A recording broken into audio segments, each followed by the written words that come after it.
Hari ikibazo abasore benshi bibaza ariko ntibamenye igituma kiba. Umusore ashobora kuba akundana n'umukobwa mbere wanashaka uwo musore akamwitaho kandi uwo musore akamwereka yuko amufitiye urukundo rwinshi, ariko mu nyuma wa musore akaza kubona wa mukobwa atanguye kumuvugisha nabi canke agatangura kutamwubaha nk'uko yamwubaha mbere. Aha niho umusore aca atangura kwibaza uti mbega nakoze iki kugira ngo umukunzi wanje antakarize icubahiro. Ariko ukuri nuko hari ibintu bimwe bimwe abasore bakora batabizi, maze ivyo bintu bigatuma umukobwa atangura kubatakariza icubahiro buhoro buhoro. Kandi ikibazo nuko iyo ico cubahiro kimaze kugabanuka nuko n'urukundo narwo rutangira gusenyuka. Rero muri iyi video ngira nkubwire ibintu bitanu bituma umukobwa atangura kugutakariza icubahiro, kandi ndakubwiza ukuri ikintu ca nyuma muri iyi video nico kiriko gituma abasore benshi n'abapapa bakora ibintu batazi, ariko ivyo bintu bigatuma urukundo rwabo rusenyuka.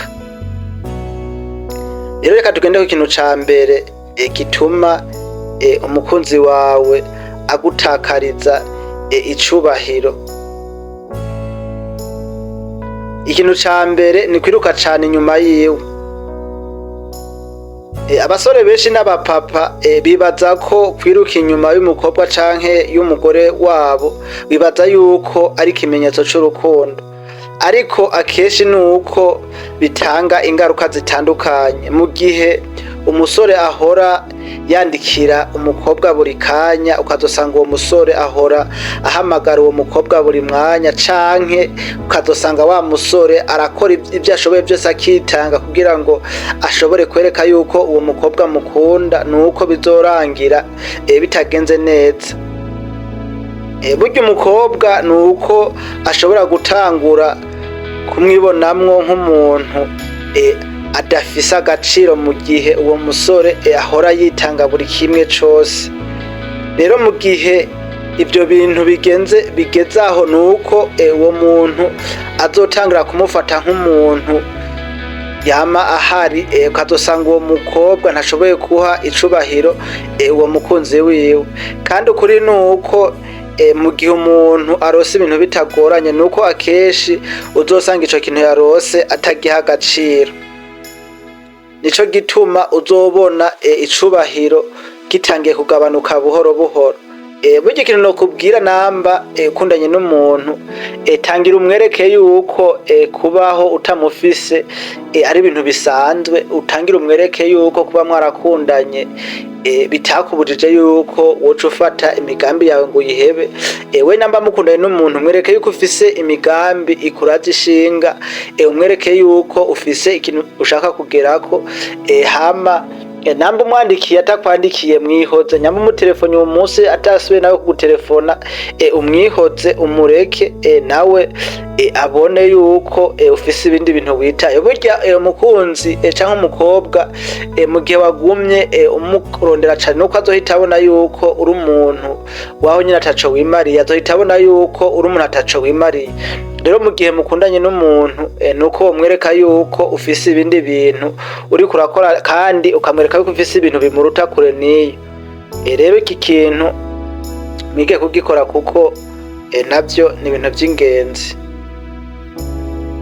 Reka tugende ku kintu ca kabiri naco gituma umukunzi wawe agutakariza icubahiro buhoro buhoro. Ikintu ca kabiri ni ukutagira ijambo rikomeye.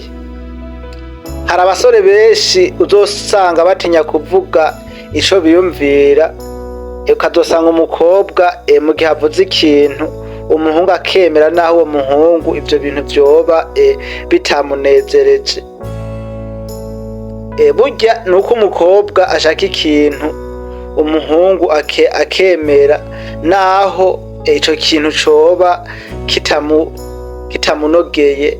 Muri ico gihe wewe uzoshobora kubikora werekane yuko ari urukundo mu ntango, ariko nuko nyuma y'igihe uzobona ivyo bintu vyamaze guhinduka, usange vyahiguhindukiriyemwo izindi ngorane utari witeze.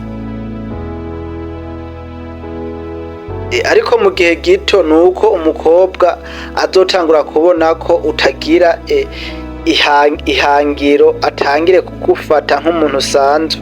Kandi ico womenya akenshi nuko umuntu atagira ijambo rikomeye, nuko umuntu atigera ahabwa agaciro canke ahabwe icubahiro kinini. Rero nimba wo gukunda ibiganiro nk'ibi bigufasha gutahura ukuri ku buzima hamwe n'urukundo n'amafaranga, nuko ukora sabone kuri ukuri ku mafaranga kugira ngo ntuzosubire gucikwa n'izindi video zigufasha guhindura ubuzima bwawe. Reka rero tugende ku kintu naco ca gatatu, kwishira hasi cane. Hari abasore bavuga amajambo nk'aya, ukazosangana umusore avuga ngo akasosangana umusore avuga ngo sinzi uko nagutwaye, canke akavuga ngo uri mwiza cane kurusha abandi, canke akavuga ngo sinari nkukwiye yuko twobana.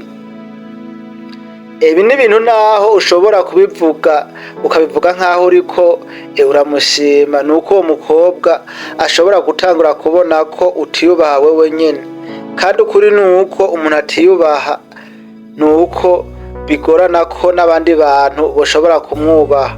Rero ico womenya nuko icubahiro gitangura ku kuntu wewe wifata wewe nyene.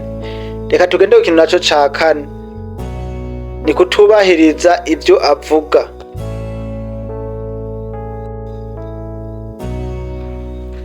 Rero reka tugende ku kintu ca kane naco ukora kigatuma umukunzi wawe agutakariza icubahiro buhoro buhoro. Ni mu gihe uzoba uri wa musore utubahiriza ivyo uvuga. Burya hari abasore uzoshobora gusanga bavuga bati nzokubona ejo, canke avuga ko nzoguhamagara ejo, ariko ugasanga nyamba mubwiye yuko bazobonana ejo, ukazosanga ntagiye, canke akamubwira nzomuhamagara ejo, ariko ivyo bintu ntabikore. Iyo ivyo bintu biba kenshi, nuko umukobwa atangura kubona ko amajambo yawe atagira agaciro. Kandi mu gihe amajambo y'umuntu atizegwa, nuko n'icubahiro naco gitangira kugabanuka buke buke. Nuko abantu bubaha cane nabo ari ba bantu bubahiriza ivyo bavuga. Rero mwige kuza muvuga ijambo mukarindira nyamba ubwiye ikintu umuntu, wige kukivuga kandi ugishitse, kandi bidatevye. Reka tugende ku kintu naco ca gatanu gituma ubwira umukunzi wawe, kigatuma agutakariza icubahiro buhoro buhoro. Ni kureka umukobwa akakuvugisha uko ashaka. Burya iri niryo kosa rikomeye cane, kandi umukobwa ashobora kuvuga nabi canke akakubwirira agasuzuguro, ariko mu gihe uri umusore ukaba ari wa musore, ntugire ikintu na kimwe wibivugako. Nuko iyo bibaye akenshi umukobwa uzotangira kubona ko atamupaka ufise. Kandi nuko iyo atamupaka uriho, nuko n'icubahiro naco kigenda. Rero mu rukundo rwiza haba kubahana hagati y'abantu babiri. Mu gihe umwe yemeye ko asuzugurwa, nuko icubahiro naco kizotera gikoroka. Rero nkuko mwavyumvise, mwumvise yuko kugira mwubahwe canke kugira ngo urukundo rwanyu ntiruze rusenywe, mwavyumvise ivyo bintu ngaho haruguru, nuko kuvyumva bidahagije, ahubwo ukwiye kuvyumva hama ukiga kuvyisanisha n'ubuzima bwawe. Hari abasore benshi bibaza ko icubahiro mu rukundo kizana n'urukundo gusa, ariko nuko atariko biri. Hari icubahiro gishobora kuza n'utuntu ukuntu wifatwa, canke bikavana n'ingingo ufata, canke n'ingene wiyubaha. Rero iyo umuntu atanguye kwiyubaha, n'abandi nabo nuko batangura kumwubaha. Nico gituma ari ngombwa cane ko gutangura aya makosa hama ukiga kuntu woshobora kuyirinda.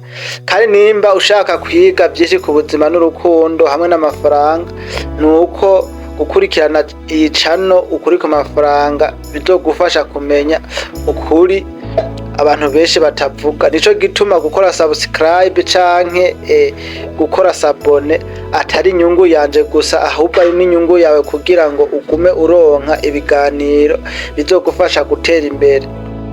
Hama iyi video ndumva yorangira ngaha, tukaba tuzosubira kubonana mu yindi video ikomeye cane. Ciao ciao.